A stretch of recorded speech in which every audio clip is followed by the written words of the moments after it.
Hello everyone! Today we are going to go over the 2024 growing season in my New York City Zone 7B garden. We have moved to a different location in New York State in September last year, but I still wanted to come here and make this video to show you what happened in our garden the last growing season in case you want some guidance when you're planning for your garden in this upcoming growing season too. So if you're in New York City or Zone 7B, this video might be helpful. I'm also going to go over some highlights, what did good in our garden last year, some challenges, and some seed starting dates, since I know that this time most people are turning gears into garden planning. So let's get started. First, having early spring flowers, especially the ranunculus. The ranunculus did super well in the garden. I was so happy to see it. My neighbors always complimented them when they were passing by too. So I think everybody had a bit of a boost of energy for seeing early flowers. That was definitely a highlight and something that I was proud of. Finally getting the ranunculus to work right. And unfortunately, it did get hot too fast and they only had a few weeks of glory, but it's okay. Just having them all bloom beautifully as they did was already definitely a win. So that's something that I am going to do in my garden this year again. I love gardening for vegetables and I understand the importance of growing food, but having those early flowers in the garden is so beneficial because not only for us and our mental health in that time of the year when we want to see color and things coming back from dormancy, also it attracts early pollinators. So I did not only have ranunculus, I had a bunch of different cool flowers. Having beneficial insects and pollinators coming to your garden early sets you up for a good growing season in general through the rest of the year. So that's a positive thing, and I encourage you to try to grow some cool season flowers too, even if you are a veggie gardener. The second thing that did very well in our garden was my 2 brand new green stalks. Oh my god, I love these guys so much this year. They looked so nice. I was super proud of it. I tried to do a cool season one and a warm season one, so I started the one early with some brassicas, some broccoli and kale and nasturtiums, and they just flourished. They did so well this year too. I was very proud, and I think the timing was good on those. It was not only good because we had food from them, but also aesthetically looked very nice. And everybody that wanted to visit us complimented them and say that it's kind of cool to just have that vertical visual interest too. Not only, the garden all flat, but having them the different colors and things vining over. It was awesome. I plan to repeat the same thing this year, probably. Definitely a big success, and I'm very proud of it and very happy. And the third thing I want to talk about, just want to highlight a vegetable that did very well in our garden last year, which was the eggplant, with peppers coming as a very close second. We had so many eggplants in our garden last year, and I think it's because they just loved the heat. And we had eggplant like I never had in any garden I had before.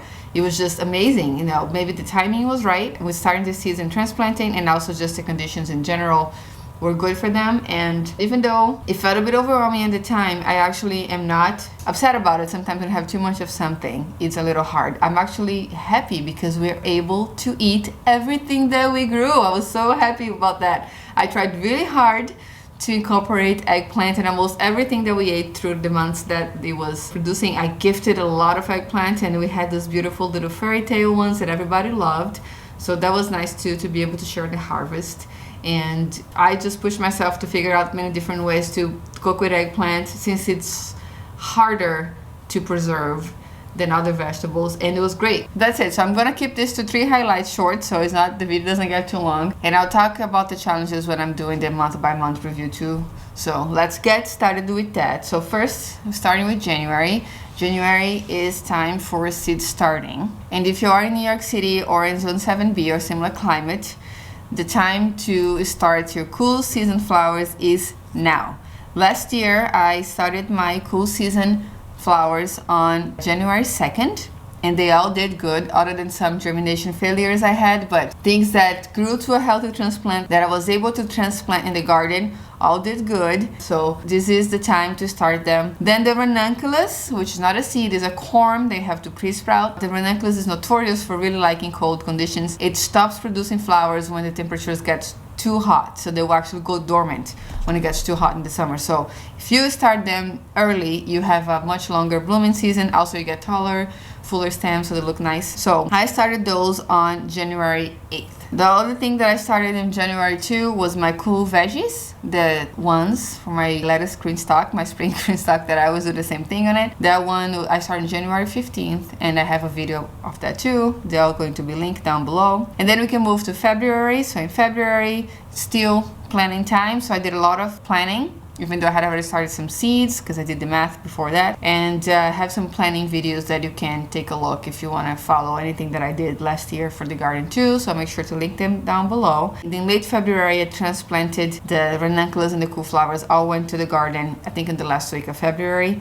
And then in March, I planted the cool season veggies outside. On March 1st, I planted the first seeds that I started on the first green stalk. And later in the month, I did my brassicas green stalk. And then I also started my tomatoes, peppers, and eggplants at that time. In April, while it starts warming up, I got my first green stalk harvest from the little starts that I started in January, planted out in the beginning of March, and then started harvesting on April 9th, which is pretty good. And then harvested through the whole month. But at the end of the month, we had a bit of a heat wave and some things bolted, which is just harvested and replanted with other extra starts that I had, and it was great.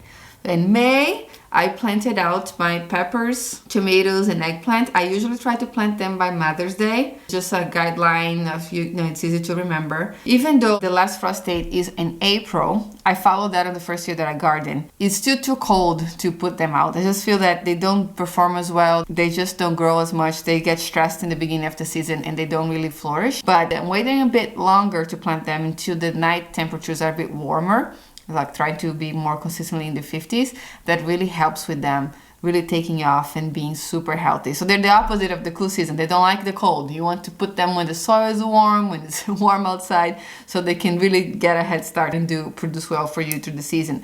But that's good, because if you're planting cool season flowers and veggies, it kind of stagger the garden a little bit instead of only having a summer garden, which I think is very helpful, and you get to eat more variety through the year too, and have beautiful flowers for the pollinators and for your house. I love growing flowers to make arrangements too. So that was May. Everything was planted out. I think in March we had a lot of rain. It was very wet, but it was good. It didn't affect my garden anyway. It was actually good because lots of the stuff that I planted out just got nice and watered through the season without me having to do anything. I don't water when I usually plant the school season stuff. I just let them fend for themselves. But maybe because they got so much moisture in March, they actually did very good. And in June, the garden flourished. I had lots of blooms. All of my veggies were getting nice and strong and growing well. But I unfortunately had my first big challenge of the year in June, which were the pest problem with the rats. Usually, but right before I talk about the rats, because this is important information if you're gardening in New York City too, I have a bit of an aphid problem early in the spring. A lot of aphids come to my early planted flowers and they cause some damage. But this year I started doing something new, which I should have mentioned about that before too. Now that I remember, I started using molasses in the garden as a boost for my plants. So molasses is a very nutrient rich, so it's not only sweet, it also has lots of micronutrients, and that is something that really helps with increasing the health of your soil. I started watering my plants and then drenching the soil with molasses, and that helps feed the bacteria in the soil life. They eat all that sugar, multiply really fast, and start eating stuff, and it's gonna sound weird, but like pooping out all the nutrients that the plants actually eat. They need the microbes to break things down and make these nutrients available for them. So that was a big plus. I did not have a pest problem with my garden early in the spring for the first time. And also brassicas, I usually have the little cabbage moths and butterflies come into the garden and decimating my brassicas early in the spring.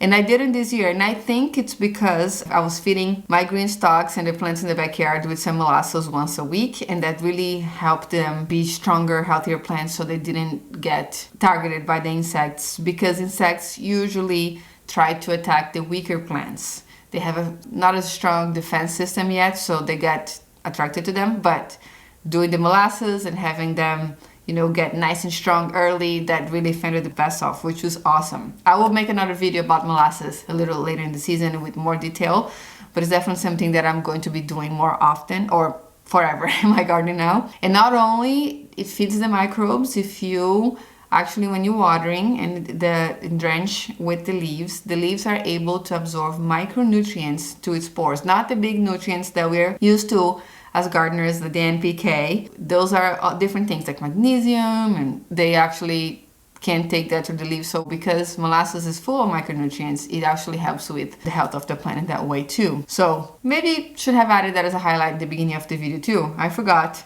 but definitely very important. So no pest pressure early in the season because I started doing that and it was really good. But in June, I did have a pest problem, which was with rats. So New York City is notorious for having rats. I was lucky enough to not really have them in the first 2 years that I gardened there, but the last 2 years they were a problem. In 2023, I had them in my garden too, and it was horrible. I almost gave up gardening the plot entirely because that's when we got married and we went to Brazil for a month for my husband to meet my family and spend some time there too.